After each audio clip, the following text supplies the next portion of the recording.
La sicurezza durante le operazioni di manutenzione è sempre più centrale. Incidenti gravi continuano a verificarsi, spesso a causa di fonti di energia non adeguatamente isolate.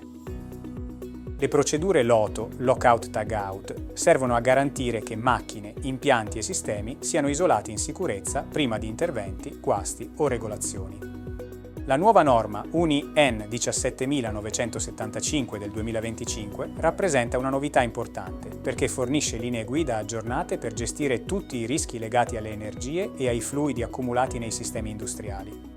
La norma definisce ruoli, responsabilità e un processo metodico prima, durante e dopo l'intervento, dall'identificazione delle fonti all'isolamento fino alla verifica dell'efficacia delle misure.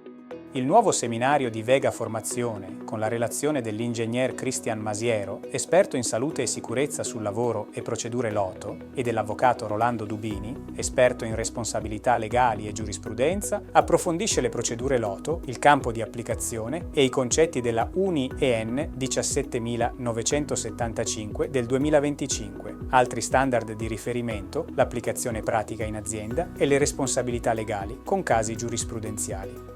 Il seminario è gratuito e rilascia crediti formativi validi per ASPP, RSPP e formatori sulla sicurezza ai sensi del decreto interministeriale 6 marzo 2013.